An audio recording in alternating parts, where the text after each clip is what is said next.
Hello children, welcome to my channel. Questions related with energy for class 9. How much heat energy can be obtained from 40 kg of the coal where C is given to us 3 into 10 to the power 8 meter per second. ये question आसान बहुत है लेकिन आप लोग के किताब में अवेलेबल नहीं होगा इसलिए मैं बता रही हूँ। शुरू में जब मैंने आपको स्टार्ट किया था ये चैप्टर एनर्जी का, ये एक इक्वेशन बताई थी E is equal to mc square. What is this in equation? This is the equation known as Einstein equation. As per the Einstein theory, no matter can be destroyed. किसी भी पदार्थ को बर्बाद नहीं किया जा सकता. It converted in the form of energy.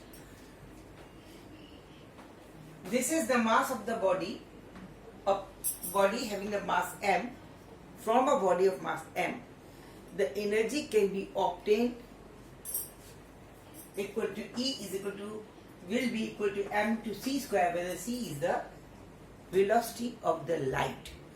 प्रकाश का वेग कहलाता है. ये सिंपल इक्वेशन है. आपको ये सोचना है कि पूरी एनर्जी, अब किसी भी द्रव्यमान से कई तरह की एनर्जी मिल जाती है. जब किसी को वर्क करते हैं तो पतला होता है, हीट भी बनती है. लाइट बहुत ज्यादा गर्म करते हैं तो वो उसके अंदर हीट भी बनती है. आसपास में गर्मी भी जब आती है, घर्षण भी होता है. डिफरेंट टाइप की एनर्जी में वो कन्वर्ट हो जाता है. टोटल जो एनर्जी कन्वर्ट हो जाती है उसकी value E equal to mc square से निकाली जाती है. Total energy that can be obtain from m kilo of a body will be equal to m into c square, where c is the velocity of the light which is given to us. यहाँ दे रखा है. तो इसमें कोई कठिन नहीं है, लेकिन इस इक्वेशन का use in class 9 bar bar repeat नहीं किया गया, बच्चे भूल जाते हैं. So that you have to simply use this equation in order to find this 40 kg. Energy will be in joule. This will be equal to 40 into 3 into 10 to the power 8. बस simple this. This will be joule. बस. Nothing else. कुछ नहीं. mc square into 3 into 10 to the power 8. 2 times, because this is c square. 3 into 10 to the power 8, 3 into 10 to the power 8. This will be equal to 4 3s are 12, 3s are 36. तो 36 हो गया into 10 to the power 8 plus 8 है और plus 1 है. This is 17. This joule of the energy will be obtained from this 40 kg of the coal. कोयला, coal means कोयला. तो ये सिंपली मल्टीप्लिकेशन का फॉर्मूला था. इसमें कोई अकल नहीं लगानी थी. ये मेरा मकसद सिर्फ ये था. My aim was only to remind you of this equations E is equal to mc square which you have forgotten. अच्छा, अब एक चीज और होती है. एक क्वेश्चन मैंने देखा, बड़ा अच्छा लगा था कि एक बॉडी को ऊपर से फेंका. यहाँ पे mgh आपकी काइनेटिक एनर्जी है, इसके अंदर पोटेंशियल एनर्जी है. काइनेटिक एनर्जी इसमें कुछ नहीं है. एक बॉडी को जब स्टार्ट करेंगे तो वेलोसिटी इसकी गिरेगी.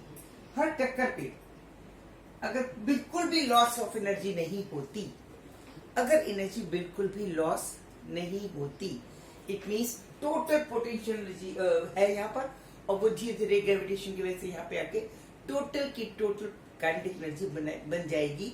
और we will assume that no any type of the other energy is converted during this process.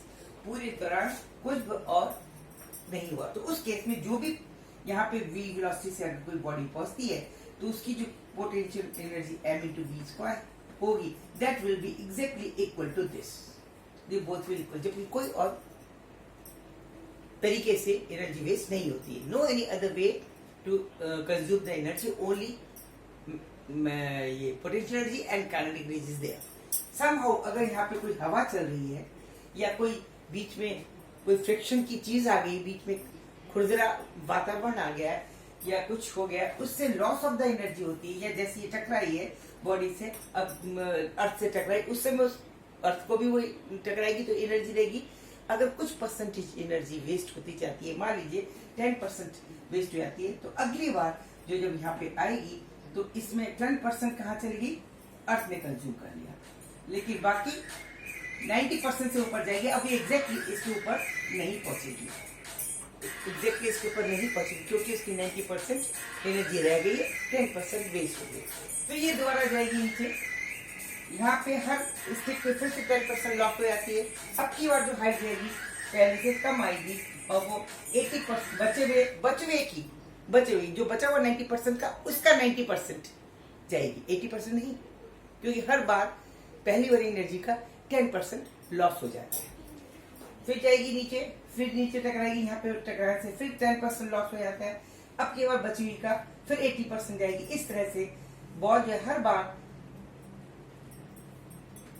उसकी चली गई ऊंचाई कम होती जाएगी, अंत में ये ड्रॉ करेगी। इसीलिए जब आप बॉल को नीचे फेंकते हैं तो ऊपर जाती है, उससे कम जाती है, उससे कम जाती है, उसके बाद कम जाती है, उसका इस तरह का पाथ बनता है। ऐसे ऐसे ऐसे ऐसे पाथ बनता है, यूं जाती है फिर यूं जाती है, ये पाथ बनता है। तो this is the theory for the practical of striking your ball on the plane. किसी बॉडी को या किसी बॉल को अगर हम अर्थ में बांटते हैं तो उसकी हाइट अगर लॉस ऑफ एनर्जी ना हो तो परमानेंटली वो रिवॉल्व होती रहे, ऐसे ऐसे होती रहे।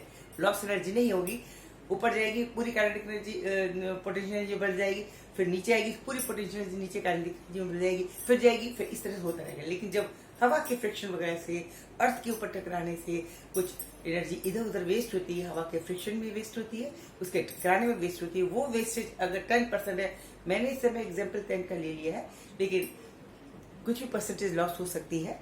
The path of the ball will be of this type. पहली बार इतनी ऊंची, दूसरी में और कम, इस बची हुई एनर्जी का 90%, इसका 90%, इसका 90%, इसका 90%, इसका 90% हो जाए, इस तरह से हो जाए। ये थ्योरी है। Further I am repeating it in English. If we throw the ball on the ground and wastage of the energy is some 10%, and in each strike with the earth the remaining energy of the body will 90% of the previous one. So it is 90, this stage is the 90% of this one. Now another strike, the second strike, 90% of this, it means it will take height this one.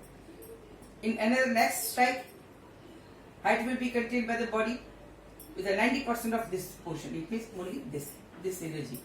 इसमें energy थी, whatever the amount of the energy in this portion. In next step, it will be 90% of the remaining. Now this is MGH. Next step is there. Due to friction, further loss of 10%. It means now the new height will be remaining 90% of this.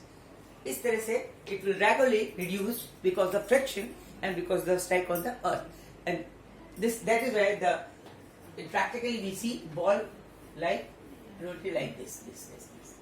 This will be the path of the ball striking on the earth. Okay, clear concept? Okay, thank you, good night, good luck, or don't forget to like and subscribe me or keep watching my video. Okay, thanks for watching my video. Thank you, good luck, good night, thank you.